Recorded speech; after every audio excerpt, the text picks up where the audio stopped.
Hello friends, আসসালামু আলাইকুম। উটের মাংস রান্না করার জন্য প্রায় 1.5 কেজির মতো পেঁয়াজ, তেজপাতা, এলাচি, দারচিনি নিয়ে কতক্ষণ ভেজে নেওয়া হয়। তারপর এটার মধ্যে জিরার গুঁড়া, আদা রসুন বাটা দেওয়া হবে। এই যে আদা বাটা দেওয়া হয়েছে, দিয়ে কিছুক্ষণ কষিয়ে নিচ্ছে।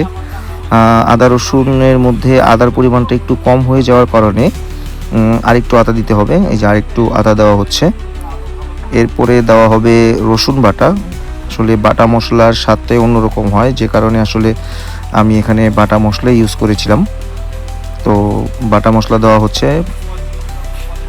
বাটা মশলা দেওয়ার পরে অনেকক্ষণ ধরে কষানো হয়। এরপরে দেওয়া হবে এটার মধ্যে একটা সিক্রেট মশলা।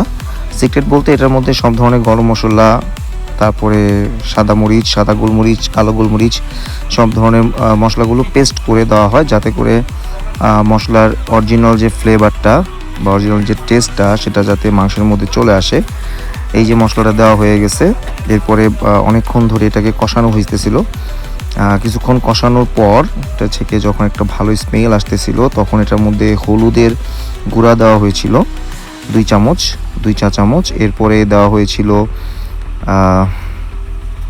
ধনিয়ার গুঁড়া, এটাও 2 টেবিল চামচ পরিমাণ ধনিয়ার গুঁড়া দেওয়া হয়।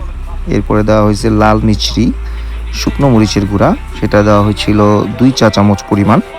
এটা দিয়ে কিছুক্ষণ নাড়াচাড়া করে এটাকে একটু জমানোর জন্য রেডি করা হয়েছিল, যাতে করে এটা ভালোভাবে মিশে যায়। এটা যখন মিশে যায়, তারপরে কিছুটা পানি দিয়ে এটাকে বলক আনতে হবে। এই যে কিছুটা পানি দিয়ে এটাকে বলক আনা হচ্ছে।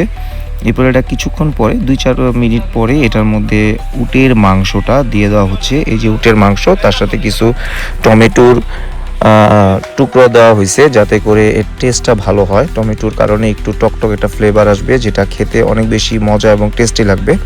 এই যে এখানে দেওয়া হচ্ছে সবগুলো উটের মাংস। দেওয়ার পরেই এইটা দেখেন কত সুন্দর একটা দেখতে লাগতেছে। একটা নেড়ে চেড়ে সব মশলাগুলো একসাথে মিশিয়ে দেওয়া হচ্ছিল। এই যে সুন্দরভাবে মশলাটা এর সাথে মিশানো হচ্ছিল, যাতে করে প্রতিটা টুকরার গুঁড়ায় গুঁড়ায় মশলাটা ঢুকতে পারে। এবং মশলাটা যদি গুঁড়ায় গুঁড়ায় ঠিক মতো না ঢুকে, তাহলে এর টেস্ট বা ফ্লেভার কোনোটাই ভালো লাগবে না। কারণ উটের মাংস আমরা সচরাচর রান্না করি না। তো যেহেতু প্রথমবার উটের মাংস রান্না হইতেছে, সেহেতু এটার টেস্ট যদি ভালো না হয়, তাহলে টাকা এবং শ্রম দুইটাই বৃথা যাবে। যে কারণে অনেক সতর্কভাবেই এই রান্নাটা করার চেষ্টা করা হইতেছিল, এবং মশলাগুলো অনেক মজাদার এবং গ্রেভি করা হয়েছিল, যাতে প্রতিটার গুঁড়ায় গুঁড়ায় মশলাটা ঢুকে যায়। এই যে আমার রান্না প্রায় শেষ হয়ে গেছে। আল্লাহ হাফেজ। আবারও দেখা হবে অন্য কোনো রান্নার ভিডিওতে, যেটা আপনাদের সামনে আমি নিয়ে আসব। আপনাদের প্রিয় মানুষ জামান ভাই। আল্লাহ হাফেজ।